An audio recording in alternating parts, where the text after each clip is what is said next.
What's up, guys? Welcome back to the Disorderly Podcast. This is episode 3 officially. 2 episodes on the website and 3 on YouTube. So if you're a real diehard fan, you've heard all 3. First of all, give us a thumbs up. If you listen to this video on YouTube, give us a thumbs up. If this ultimately retroactively ends up on iTunes, Stitcher, whatever, which is, I think that is the plan moving forward. But if you happen to be listening to a throwback episode on that, subscribe, rate, review, subscribe. Most importantly, tell a friend about this. Go to thedisorderly.com. Every hit counts. Share a story if you like it.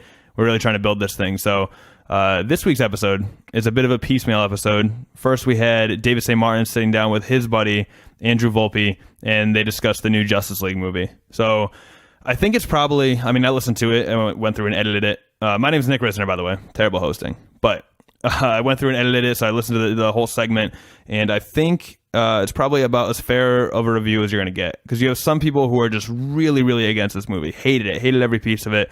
You have another sort of faction of people who are just diehard. They bleed comic books, and they love this movie. They praised it. I feel like those are the people that are approaching the actors at Comic-Con and praising it, because I heard that somewhere. But and then you have people in the middle who didn't like parts of it, didn't think it was all bad. There's silver linings, there's shining moments. There were obviously glaring weaknesses in the movie as well, and I feel like that's what this podcast was. Obviously, these two are friends too, so it was just a really fun discussion between friends who are knowledgeable and probably have a pretty fair take on the movie. So we're gonna throw it to that first. This is the Justice League review with David St. Martin and Andrew Volpe, and then I'll join back up with you guys for a little transition. But ultimately, and I'll introduce it more later, me and my roommate Monica are going to discuss Stranger Things. So that's later in the episode. I'll introduce it more formally in a second, or after this interview rather.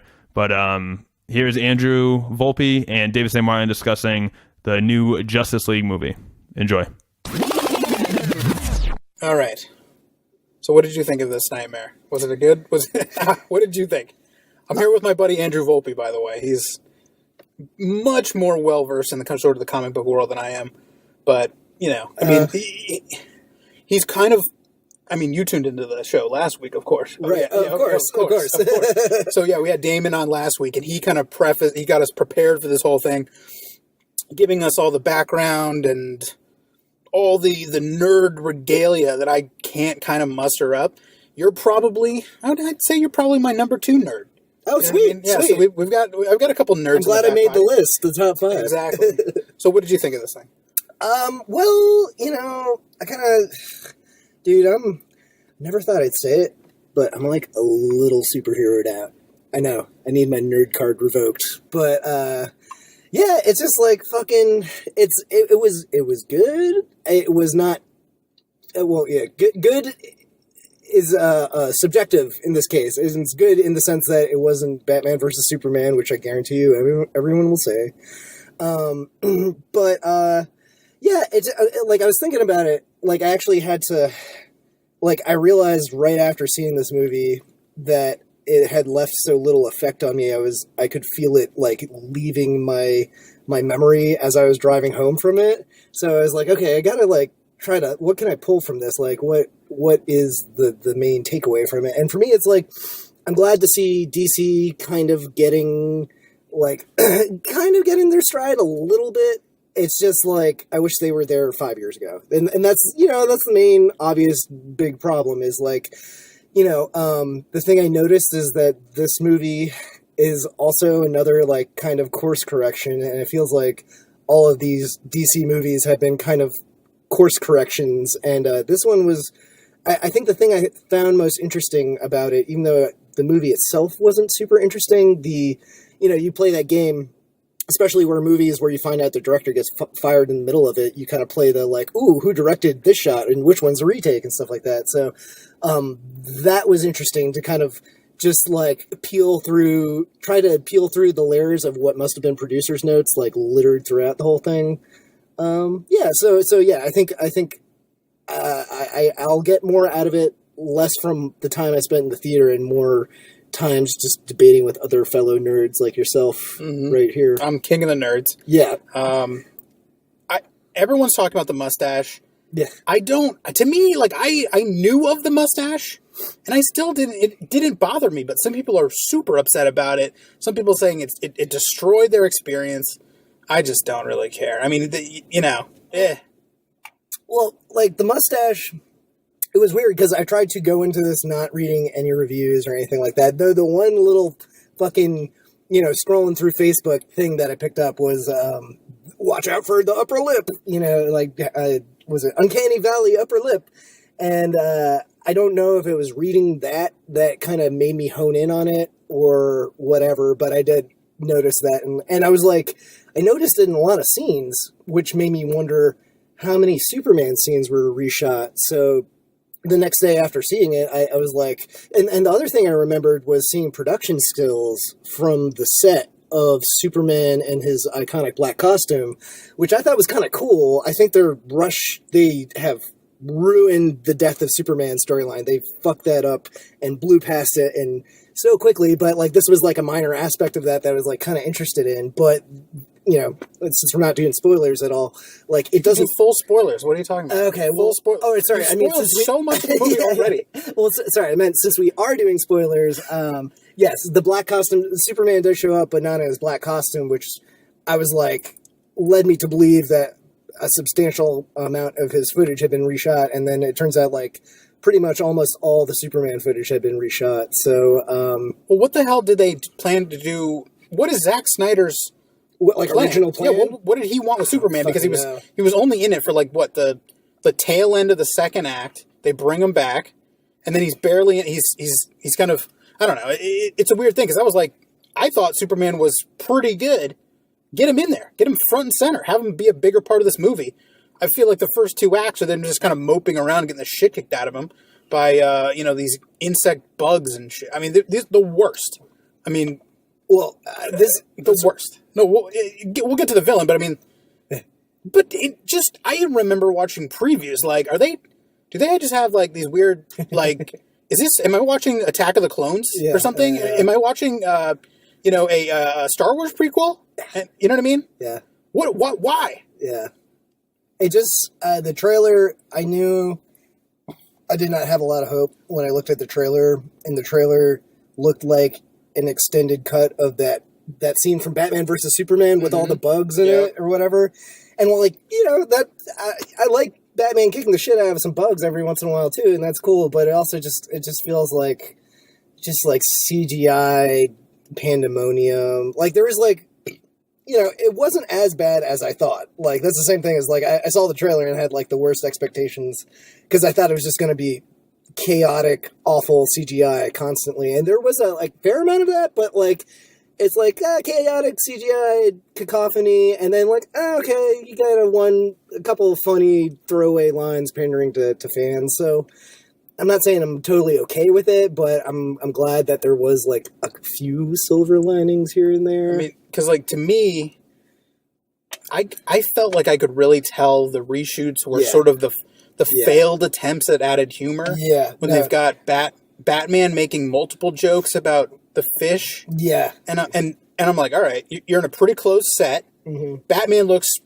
15 pounds heavier. Mm-hmm. He's fat in the cheeks. Mm-hmm. He's got a crappier dye job. This probably is a reshoot. Yeah. You know what I mean? So. Well, just the ways that they shot them. Like, you could tell, like, Zack Snyder's got a very specific style. And then, like, oh, hey, we've got, like, the lighting suddenly changed, and, like, everyone doesn't look like they're in a music video, and they're just kind of hanging out, and they're bullshitting. I assume this is the Joss Whedon part, because the dialogue tends to be snappier.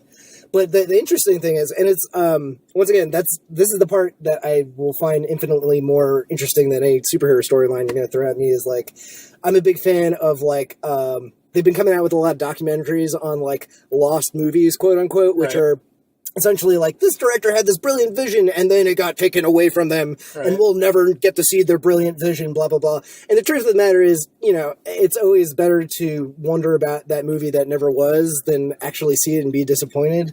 So I think now we'll be able to wonder, like, what was Zack Snyder's amazing first vision? But the thing is, so when they started shooting this, that was the weekend that the Batman v Superman came out, and that was a debacle, and Warner Brothers freaked out and started having them rewrite and, like, insert comedy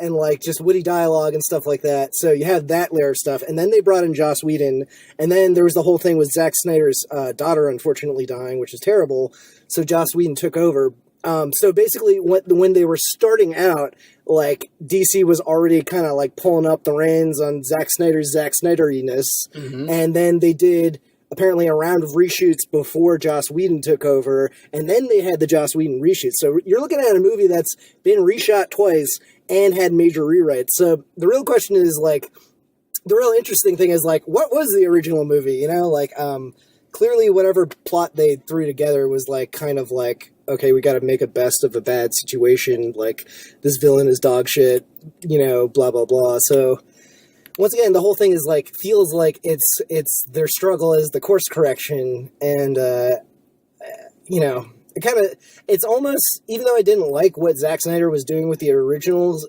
it does.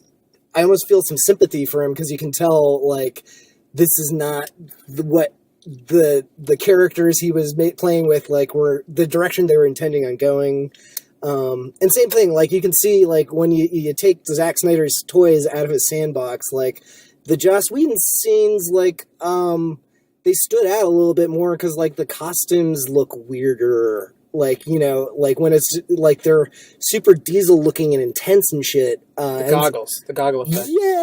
And it's like, Mr. Sunday Movies pointed that out to me, and I was like, oh yeah, Zack Snyder loves just goggles on everything. He just looks sexy chicks in steampunk outfits and likes terrible covers of modern songs. What was the song in the intro for this one? I think it was the opening montage. I heard it. I'm not a fan, but it was apparently Leonard Cohen. And honestly, I didn't. Who died, right? Yeah, he died like last year. Okay. And you know, it kind of goes with them having the Prince and all those other things. Because they had Prince and Bowie and Superman. Yeah, and that was a little bit like, I get it. You're making it topical, but you're also like, it's like you're lumping in actual talented people's deaths to also help make $1, and like it's a hard line to walk. And I think, you know, basically if the movie was better, I'd give it more credit, but it's not. I thought it was funny because I legitimately, this is a true story, I was getting my hair cut in Southern California right, I don't know, 2 years ago, somewhere in there, right when Bowie died. I lived in, you know, so I'm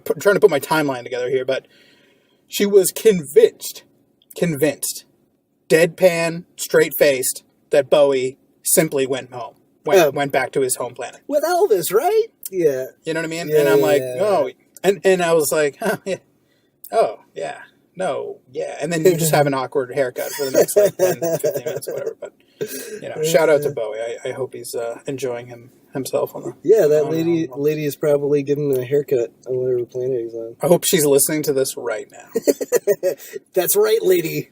Yeah, she was awesome. Anyway. Okay. The villain to me, people have been saying, oh, it looks like a PS2 villain, or, you know, looks like, to me it really struck home to like a Shadow of the Colossus type kind of weird, and maybe you know, and I wrote this in the review, I still don't know what the hell it is, what he is. Is he a person? Is he an alien? Is he a demigod? Is he a demon? Like, what is he? This is, I should confess, like, I'm a kind of comic book nerd, but No. Ladies and gentlemen, this man, I've gone to comic conventions with this man.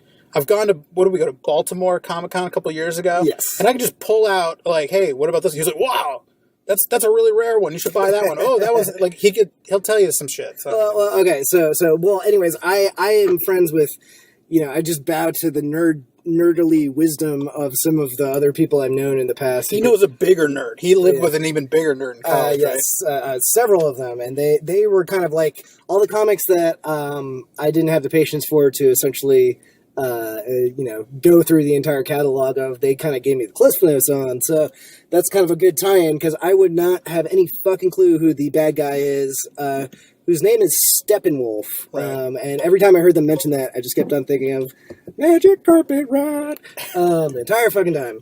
But apparently he is one of the villains from the New Gods, which is a Jack Kirby comic, kind of their weird-ass, like, their version of Guardians of the Galaxy, all the weird space shit. And that's all I can really tell you. He's basically like they needed a lesser villain. They needed a Loki to throw in. Why do they go the lesser route? I don't know. It's like the big one. Why do they do this? That's like all of these fucking movies. It feels like a giant cock tease without the satisfaction because I still feel like they're built like, this entire time in the DC universe, okay, we've been waiting to build up to the Justice League, blah, blah, blah, blah, blah. But, like, even in the Justice League, it felt like everything, most of the before stuff when they're all in their separate worlds and everything, a lot of those felt like trailers for future movies. Like the Aquaman stuff is like, okay, cool, guess we're getting a preview of what Aquaman shit is like, and, the Wonder Woman stuff felt like it was like, okay, this is kind of that was terrible. But I mean, that was an acceptable level of like a basic bitch villain. Yeah. This is Justice League. No. This is the big show. No, I mean, you know what I mean? Like you gotta nail this. Yeah, that would make sense. I think they keep on wanting to be like, oh, we've got to save up for our big bad, and that's apparently what happened. Too far down the road. Yeah, I know exactly. They must be shitting themselves after this weekend. $94 million. Going, what are we doing? You got 8 movies planned out, like over how many years? Yeah. And you just opened up to Suicide Squad numbers. Yeah. Like, you guys can't be looking too far down the road. You know what I mean? Well, I get it, and I realize there's, like, millions and billions of dollars at stake here. But the other thing is, like, at a certain point, it really pisses me off that it's like, well, can't do Suicide Squad numbers, and Suicide Squad was the biggest fucking thing of the summer, and, people are going to get, like, if you don't make a good movie, people aren't going to come out to it. And these things are like, just, I'm willing to, I'm kind of more going just because I know it's what everyone's going to be talking about and just some general, I guess, goodwill towards my nostalgic childhood. But, there's not, like, the movies aren't about a lot, it feels like. They're trying to pretend that they are, but, you can only go so long with that. Sorry, I kind of forgot. He trails off. He trails off at times. Yes. That's fine. But yeah, wait, so were we talking about the villain or what? I can't, yes, I literally exactly. can't. No. All right. What did you think? I mean, so to me, the saving grace of this whole thing was the new characters, to me. Yeah. Cyborg. Cyborg was great. Flash. It's Aquaman. You know what I mean? To me, that is the... Yeah, what you can hold on to, man. I mean, the cast in general isn't bad, No. Like, I still think... I thought Gal Gadot was pretty brutal. I thought she was just... Either the character they wrote for her performance, a combination of everything, I was like, totally forgettable to me. I thought she was better in Batman vs. Superman than she was in this. They totally gave her nothing to do, but I could see her, like, trying to do something with what she was given. I do agree, there's too much going. I think I was more... pleasantly surprised. The real thing that caught me off guard was I was like, oh, Cyborg, like, because like all the initial scenes where they're showing everyone, I kept on trying to be into it, and I kept on going through my head like, everything you're talking about is pointless, let's just get to them meeting up and kicking some ass, blah blah blah blah blah. But then they got to the Cyborg scene, and I was like, ooh, people feel like they're acting now and everything, and actually like kind of give a shit about this character. So that's pretty good. And yeah, Aquaman was pretty cool too. I liked the Flash mostly. He could have been way more annoying. I thought... so he wasn't obnoxious? Because I've heard people thought he was a little too obnoxious. He was a little too obnoxious. It didn't like Jar Jar Binks the thing for me. It's like, okay, cool, you got your comic relief in. It probably didn't help that like all of his funny lines were in the trailer, and the trailers were playing constantly for months, so like, that kind of took some of the wind out of his funny lines. But I thought Ezra Miller is kind of a perfect semi-nerd, non-threatening. I mean, everyone else in this movie looks like a monster. Yeah. You know what I mean? It's like you got the cyborg guy who was like a pro football player. You've got Ray Fisher, you know what I mean? Ray Fisher was friggin' Muhammad Ali in an off-Broadway play. Really? Yeah, and you got Momoa, who's friggin' Khal Drogo. Yeah, dude. You know what I mean? Then you got Henry Cavill running around shirtless the whole time. True. So, yeah, what do you do? You go out and you get Ezra Miller. You know what I mean? Yeah. He's kind of perfect for that kind of weird role. That dude's got some range. I like him. I've never seen him in anything else. Are you serious? What else has he been in? Well, he's been in like Perks of Being a Wallflower. He's been in The Wallflower. No, he was actually the least wallflowery person in that movie. Okay. As he's kind of like a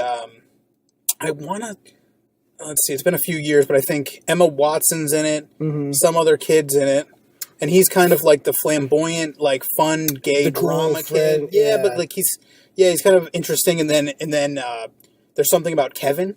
Oh, like that. Was he Kevin? Oh fuck, I forgot about that. Oh, that was such a good movie. Also good though. I'm not.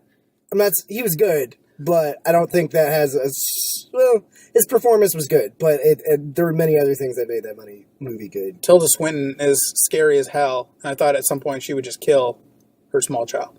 Whatever, fucking kill that kid before he kills the whole school. Fuck that kid.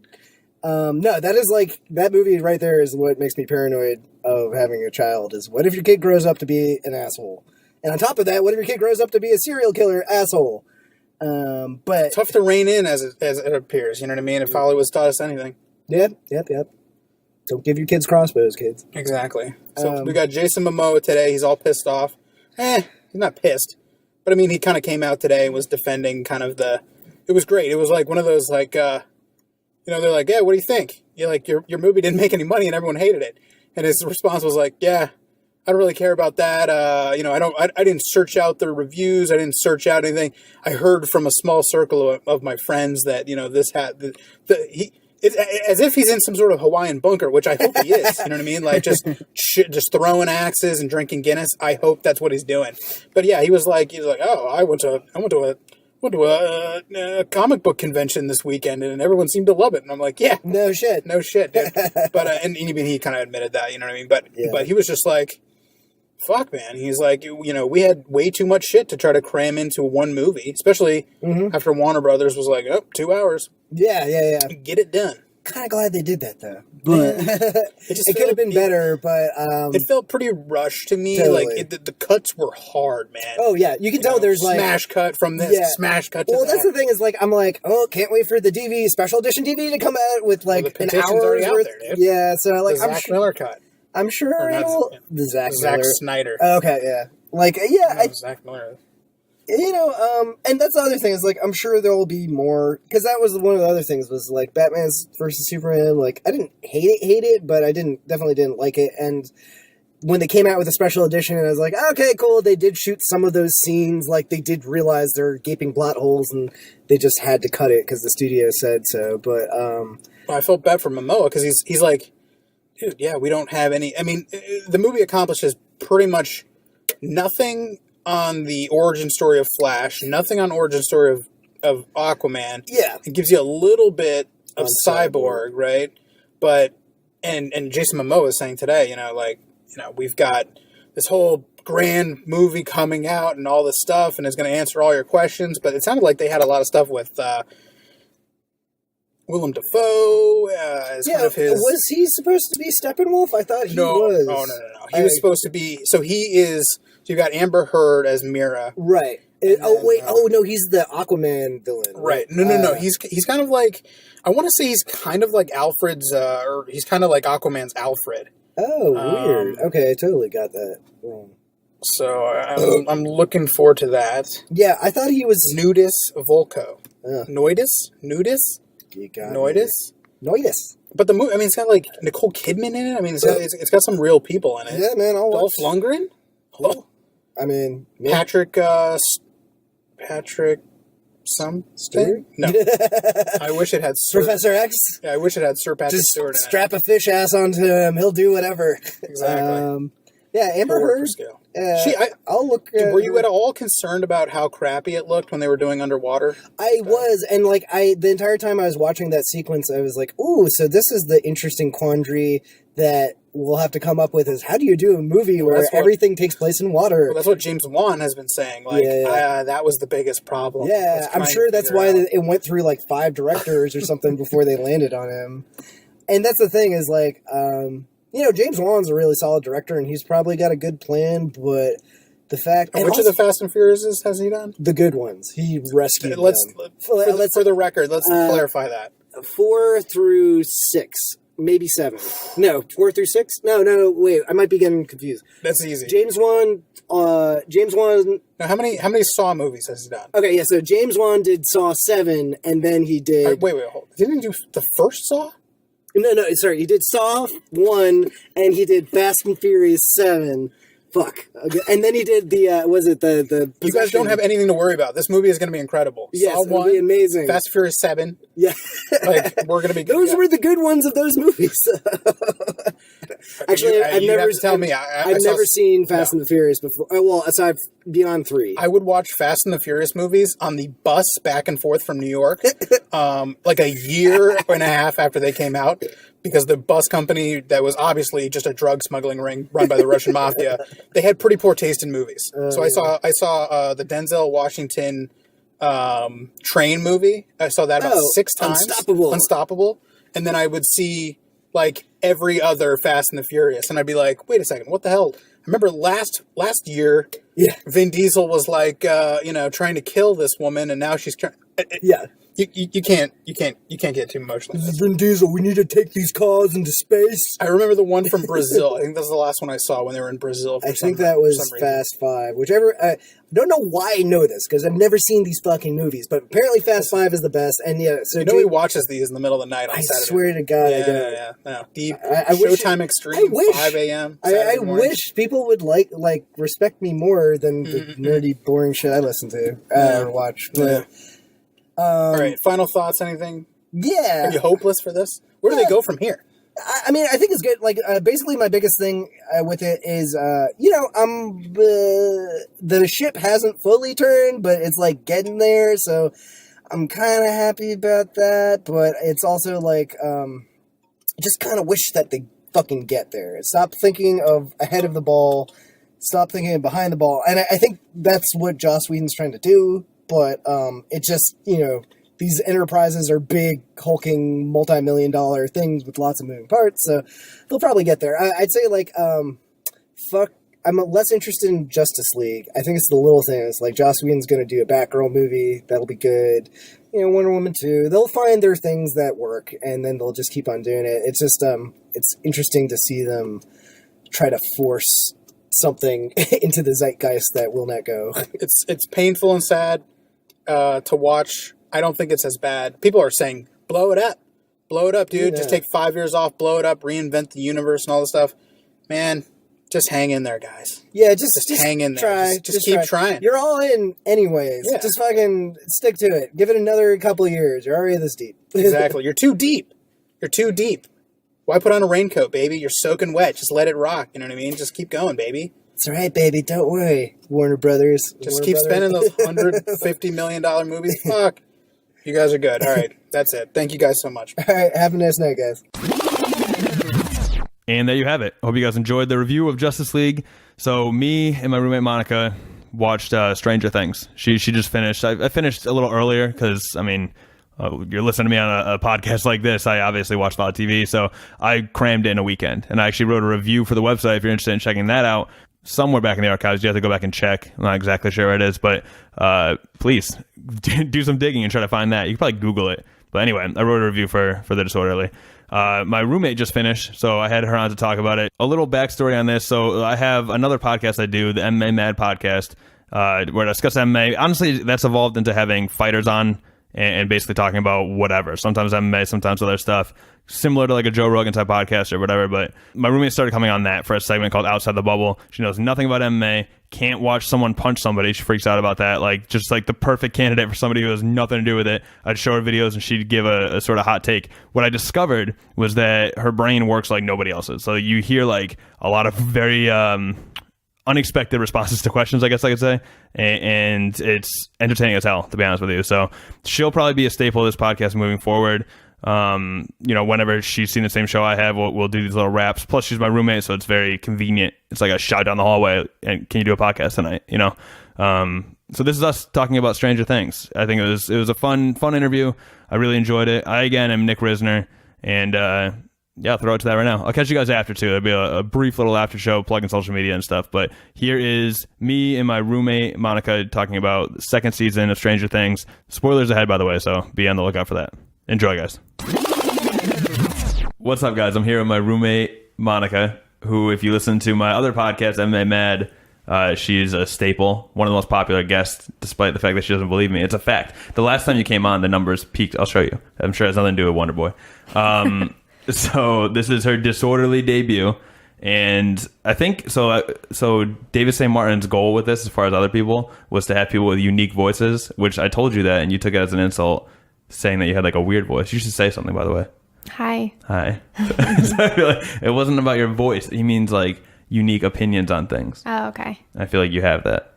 Okay. Perspective, unique perspective. So, you just finished Stranger Things too, which I feel like you're a good TV binge watcher if it's like a show that you're into, or maybe like you said it's an access issue, right? Like you don't know how to work HBO, so you don't watch HBO shows.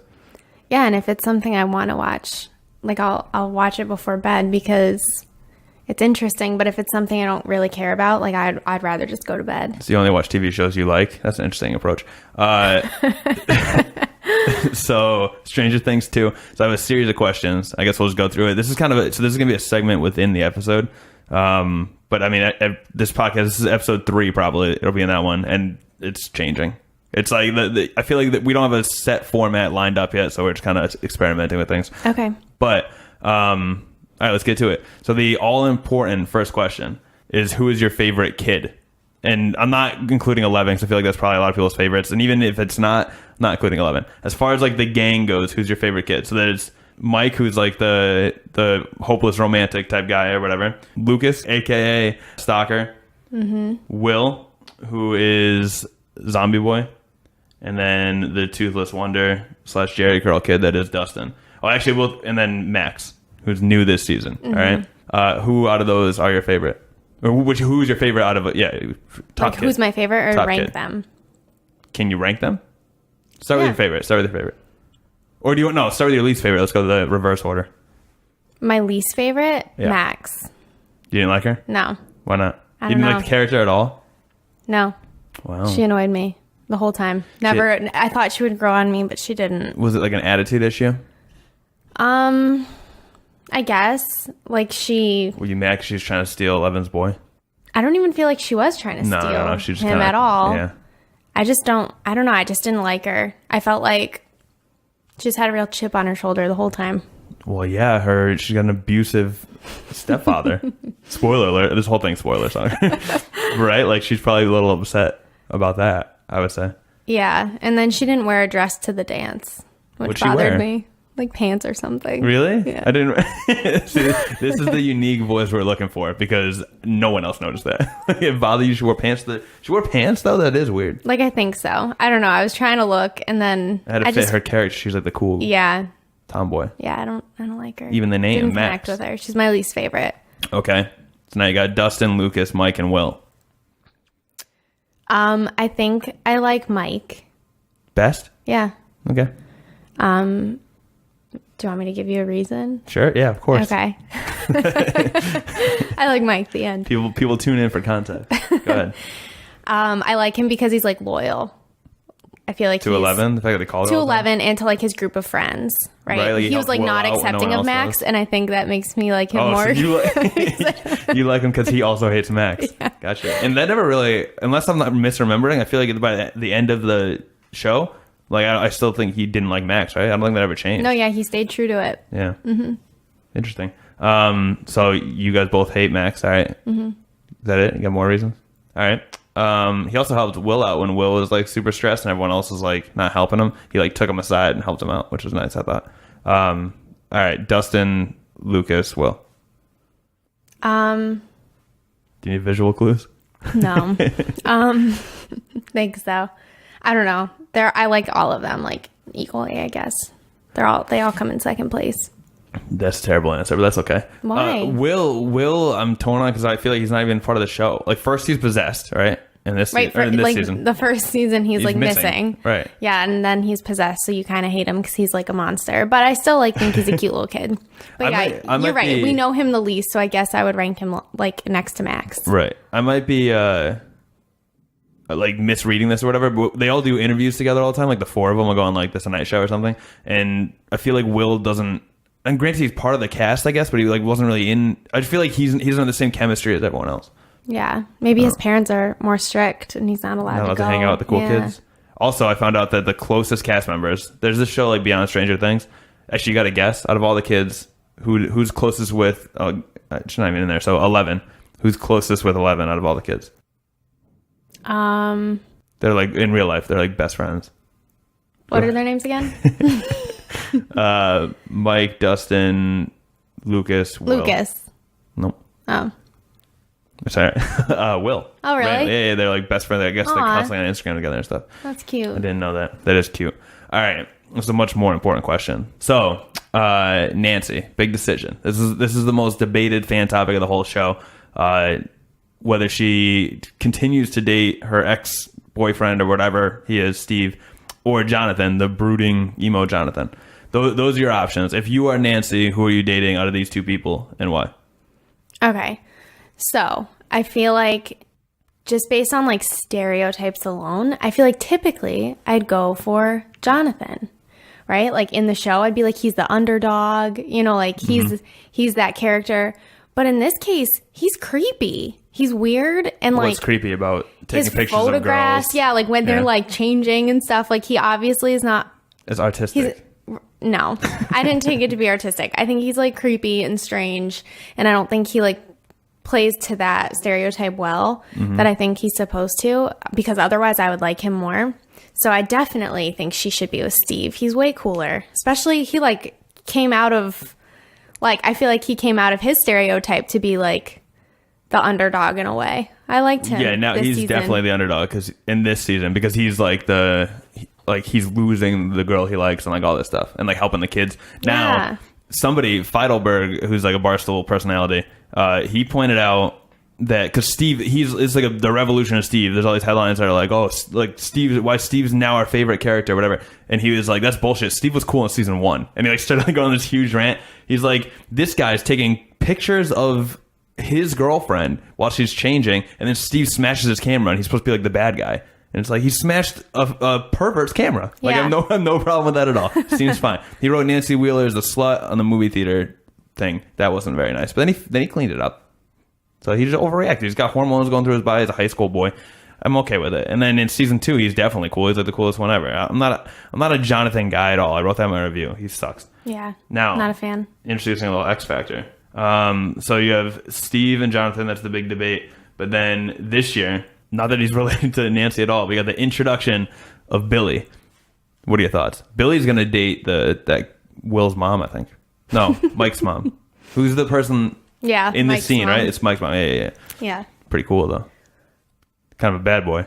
Yeah. I mean, I watched his audition tape. Yeah. He was definitely a good actor. Yeah, it's great. He was good in his role. Still a Steve guy. Well, yeah. Yeah, but Billy dominated Steve on the basketball court at practice. No.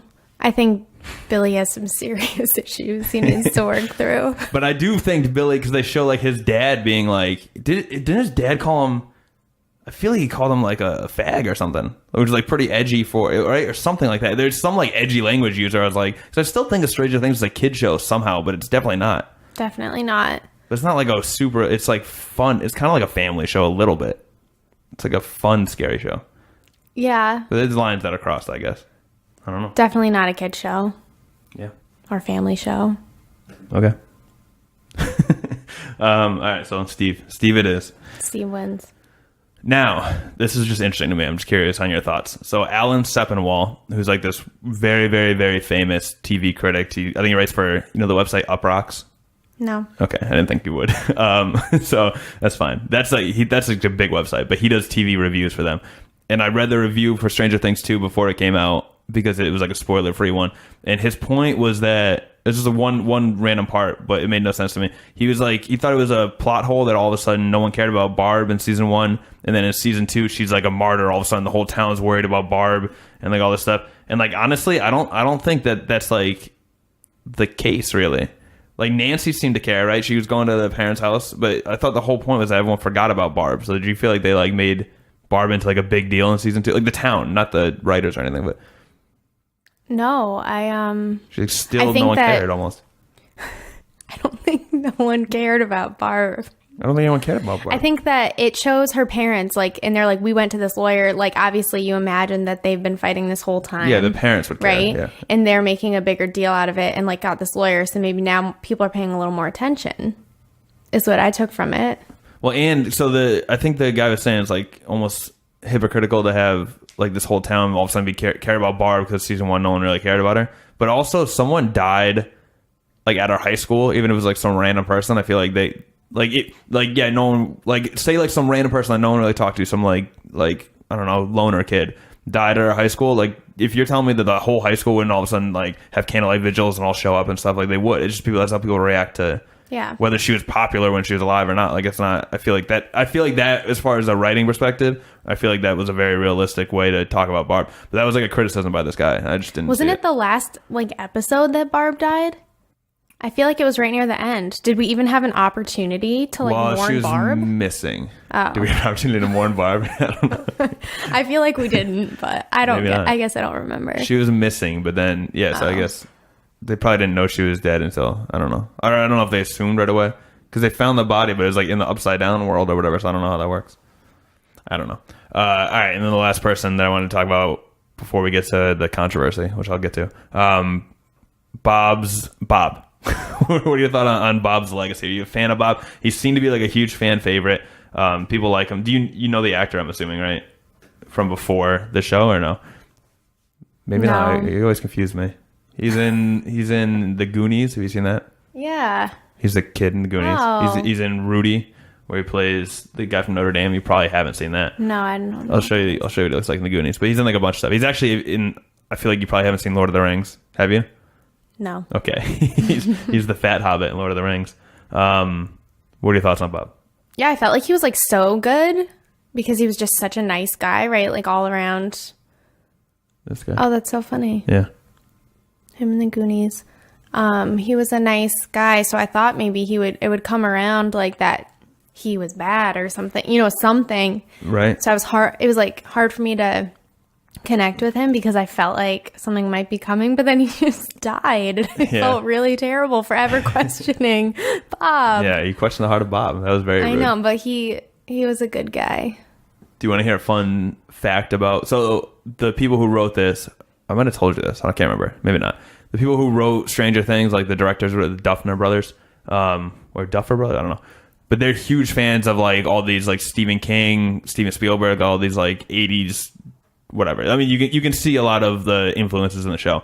There's a fan theory that's probably intentional, to be honest, where when he's riding in the car with Will and he's talking about like the Bozo the clown and how he had to like step up and face his fears or whatever. And it's like this huge moment because that made Will go face his fears and almost got him killed. Fucking Bob. So the Bozo the clown thing or whatever, a lot of people think that it's supposed to be like, because and that's one key clue or whatever. The other thing is when he wants to move with Winona Ryder, he wants to move to back to Maine or something, or maybe not back, but he wants to move to Maine. He heard it's lovely that time of year or whatever. People think that he's actually a kid from like It who survived the clown when he was a kid and kind of blacked it out, and like that's how he remembers it. But he wants to go back to Maine, which is where it's from, and like all this stuff. Like that's what it's like, a fun fan theory. I didn't explain it very well, but all the details line up. It's also, and the ages work out and all that stuff. But it's also it's probably intentional, to be honest. I don't think that's like fans like writing in like fiction. I feel like based on these writers and directors, I feel like they probably set that up on purpose, almost like a little like hint. Thoughts? No thoughts. That's intense. Okay. All right. Let's get to it. So there's controversy, which we talked about a little bit, and it's kind of ridiculous in my opinion, but we can get your take on it. So in the school dance scene, there's a couple kisses. First of all, did Eleven and Mike kiss in the first season? I think so. I think so too. I think I might ask you that. I don't know. But their first kiss, whenever it was their first kisses as like people in real life, and then it was on camera and all that stuff, so it was like a little weird. But I assume that happens a lot with like kids kissing in movies. And by the way people are talking about this, it's like a child like sex scene. Like they like pecked on the lips. It couldn't have been more innocent in my opinion. But it's like very controversial somehow. I don't really understand how that happened. Hold on, I'll find. It has a lot to do with the directors talking about us. This is that Beyond Stranger Things show. Okay. And this is from the Lucas and Max kiss. We're at the dance, obviously. We have to stop at the kiss for Max and Lucas. I was shooting that. You didn't. Wait, This is all your fault, though. Go on. It is not my Let's hear it. fault. No. Take us to shooting. You guys, that. it was not written in the script. The kiss was not written in the script. I get there the first day of filming the snowball. Me and Noah are like walking in, like seeing the decorations and stuff. One of you, I forgot, I think it was you, Ross, you say like, "Oh, Sadie, you ready for the kiss?" I'm like, "What? No, no, that's not in the script." because that's not happening.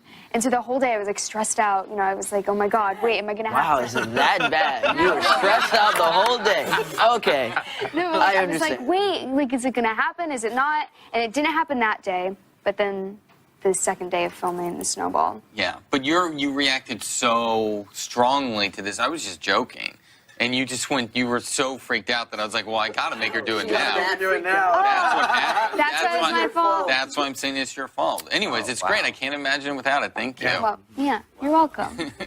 Your side of the kiss, real quick. I'm just curious. Oh, I was there. I'm like, yeah, the kiss is gonna happen today. I'm like, yeah. I'm like, Sadie, you ready for the kiss? She's like, I'm like, so then it starts getting closer, and I'm like, wow, I'm really gonna kiss today, because it was my first kiss. So I'm like, this is feeling weird. And then I heard a big applause. They're like, you're next. I'm like, what? And then Finn and Millie came back. Millie's face was all red, and Finn was like, we kissed. I'm like, what? It's like, you're next. And then, like, background was like, ooh. I know, it didn't help all that we got that to kiss. stuff. Like, our first kiss was in front of, like, 200. I love it. Yeah. And their parents, And everyone's and like- the crew, and my mom. Yeah, and your parents. In fact, it's going to be in front of a lot more people than that. Yeah. Yeah. But now we Oh, have people yeah. Yeah, technically, your first kiss is going to be in front of, yes.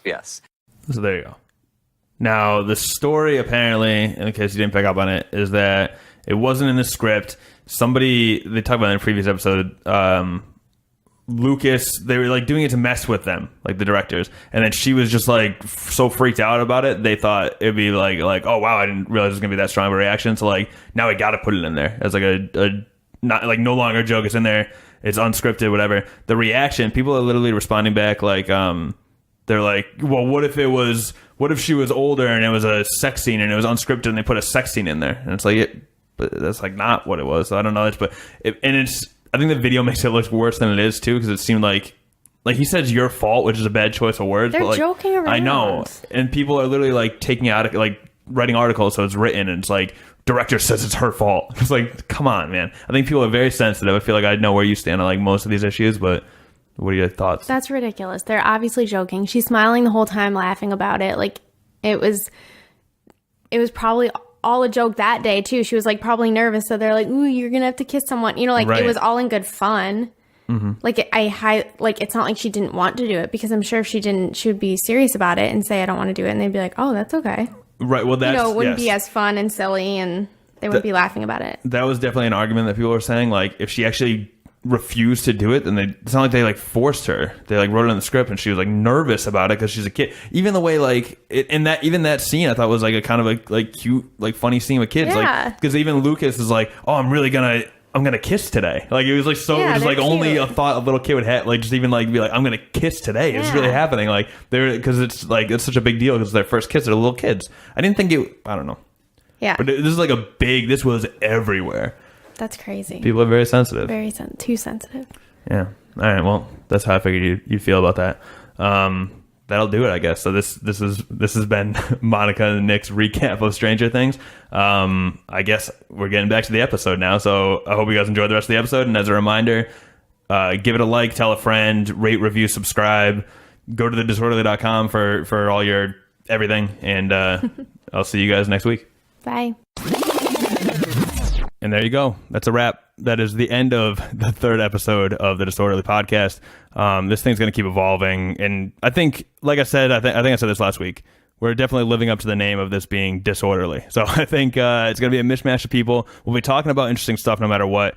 You're probably going to get some sort of combination of me, David St. Martin, and a slew of guests or recurring people or whatever. I think that's what's going to end up being. Sometimes it's piecemeal. Sometimes we'll cross over. It's kind of depending on schedules right now. But yeah, this is a kind of an indicator. These past three episodes, which I think are all very different for formatting reasons or content or whatever, I think that's kind of going to be indicative of what this podcast is. Hopefully you guys enjoy it. Hopefully you enjoy the product we're putting out there. If you do, please tell a friend. That's like the number one thing. Spread the word on this thing. That's how it grows. I think podcasts more than anything too. It really grows organically. So spread the word. If you're listening on YouTube right now, please give us a thumbs up. Leave a comment. Subscribe to the channel. Do what you got to do. That means a lot to us too. And then if you're retroactively listening on iTunes or Stitcher, because hopefully we will be there soon, subscribe, rate, review. Just leave us a review that says, good show or something. Give us a 5-star rating. It means a lot. We're going to keep going out with these. I'll catch you guys soon. I hope everyone has a happy Thanksgiving. And for David St. Martin, Andrew Volpe, and Monica, this is Nick Risner. I hope you guys enjoyed. Take care.